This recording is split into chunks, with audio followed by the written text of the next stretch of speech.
por que o estudo dos transportes não é levado tão a sério em nossa sociedade? Quando foi a última vez que você ouviu falar sobre transportes? Qual o seu entendimento acerca desse setor? E no que nós somos dependentes dos meios de transportes? Neste vídeo falaremos sobre a importância dos meios de transportes e como nossa sociedade se desenvolve através de cada um dos modais. Antes de tudo, considere se inscrever neste canal para nos motivar a gravar mais vídeos como este e, se possível, compartilhe o vídeo para que mais pessoas compreendam a importância dos transportes no desenvolvimento das civilizações. E não esqueça de clicar no gostei caso tenha gostado deste vídeo. Isso nos ajudará muito mais do que você pode imaginar. Os transportes são essenciais para o desenvolvimento de outras atividades, como a agricultura, a indústria e o comércio. A combinação de diferentes modalidades de transportes ou intermodalidade favorece o deslocamento de cargas no mundo globalizado. No estudo dos transportes existem 4 modalidades ou modais que são considerados os principais meios de transportes que movimentam o mundo e o tornam ainda mais integrado. A lista dos principais modais são ferrovias, rodovias, hidrovias e aerovias. Ferrovias. O modelo ferroviário surgiu com o desenvolvimento da máquina a vapor que permitiu sua utilização em vários maquinários. As vantagens do transporte ferroviário relacionam-se aos custos, uma vez que podem deslocar grandes volumes a preços reduzidos. Entre as desvantagens estão a dificuldade na construção das linhas em terrenos montanhosos e a dependência de outros meios, como o rodoviário, para concluir as entregas ou recebimento de cargas. Nos primeiros anos do século XIX, várias ferrovias foram construídas no continente europeu e nos Estados Unidos. Era evidente a aplicabilidade dos trens no transporte de cargas e de pessoas. Assim, vários países da Europa foram integrados por esse meio, e o Brasil, a partir destas épocas, também iniciou um processo de construção de ferrovias, que posteriormente, nos governos de Getúlio Vargas e JK, fora abandonado para dar início ao processo de construção das rodovias.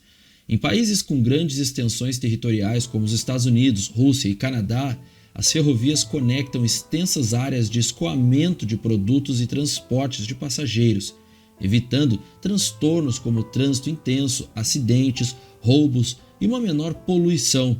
No Brasil, existe um projeto que deve ser entregue em 2021, que é a Ferrovia Norte-Sul, uma extensa ferrovia que irá atravessar o país, conectando os principais polos econômicos e interligando áreas de produção e comercialização de bens. As ferrovias cumprem muito bem o seu papel, que é conectar os territórios econômicos. Hidrovias. Assim como as ferrovias, as hidrovias também possuem um baixo custo diante do alto benefício em potencial que há no transporte marítimo.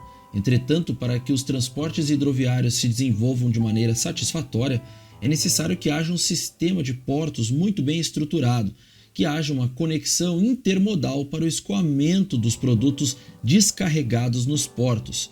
É importante que existam ferrovias e rodovias conectadas diretamente aos portos.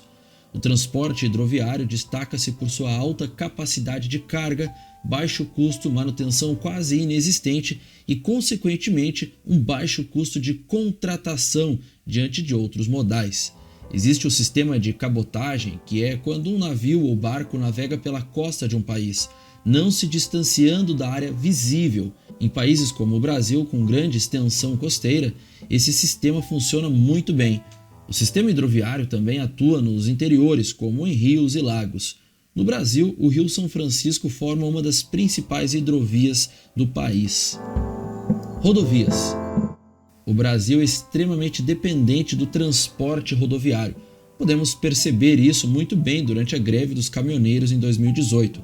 As rodovias possuem como papel conectar localidades com menores distâncias. O transporte rodoviário é caro, pois polui em maior quantidade, os caminhões demandam de manutenção mais constante, dependem de um combustível extremamente caro, estradas intensamente degradadas e altos pedágios ao longo do país, sem contar fatores como roubos e assaltos. Outro fator que prejudica o transporte rodoviário são as baixas velocidades dos caminhões, Devido a todos estes fatores mencionados anteriormente, por isso entende-se que o transporte rodoviário é essencial a curtas distâncias. Não há razão em investir altos valores para a construção de ferrovias para transportes de pequenas distâncias. Nesses casos, os transportes rodoviários são mais vantajosos. O custo de produção e manutenção de uma rodovia é muito inferior ao mesmo processo relacionado às ferrovias, manutenção e construção de trilhos, por exemplo. O problema mesmo é quando se tem um país que é quase completamente dependente das rodovias. Aerovias. Não é incomum uma pessoa que nunca tenha viajado de avião ainda. O fato do transporte aéreo ser extremamente caro tem uma boa explicação: a sua velocidade. Embora sejam mais comuns os aviões transportarem pessoas, eles também transportam mercadorias, e muito.